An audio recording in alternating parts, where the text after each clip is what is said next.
ออกน้อยจ้าเดินขลุ่เนาะมุกมุกพอมุกเดินรักใจ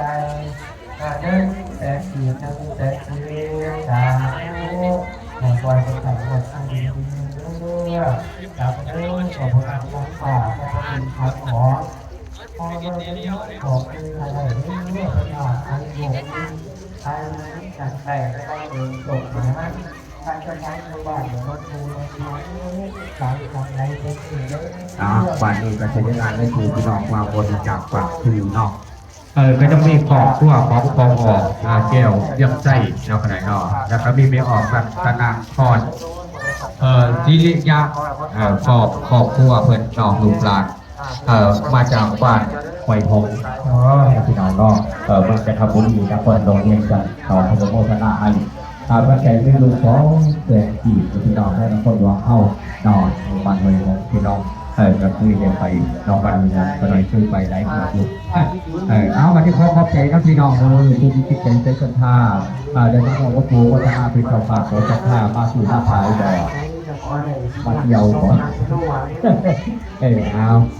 คุณบามากนะครับที่ทางไทยขอบใจพี่น้องผู้มาแจกบริการผู้มาท่าถึงกันแทนพระเจ้าลูกสื่อที่ทำให้โลกขอให้เดินทางเหนื่อยผู้ใจต่อเป็นเป็นต่อใครอยากคุณทางเอามาเที่ยวเที่ยวกันทุกท่านคุณศาสนาได้ทำที่ตั้งใจมาในบ้านใจเงินก็ดีได้เสียสละจากทุกปัจจัยว่าเสือเป็นบุญขับดับสกุลทุกท่านได้รู้พุทธศาสนาคนเรามัน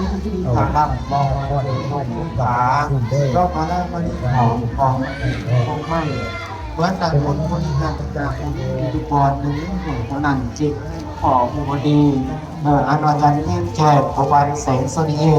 แสงก็ต้องคนเหล่มมอไซค์แจกดังอาจารย์พี่น้องเลยแสงที่ถูกหอยสั่นแล้วเฮาได้เกิดเป็นครบบ่ได้เป็นน้ำสั้นของบุญหลายแล้วเอามาพากันสร้างกุศลทานเสริมต่อกันเด้อผลการเด็กกระดองบุญป้องเขาใส่กันต้นระมากเหลืองภาพสวรรค์ทุนเดือเมื่อเดียบพระพายสองเล่งเงียบเรื่องสวรรค์ผ่าหากไม่น่าได้นำข้อสนิทแก่หายให้หนาคนคนดีแห้งมาทุกคนแล้วคนนั้นเดออกหน้าบ้านตรงปังเนาะ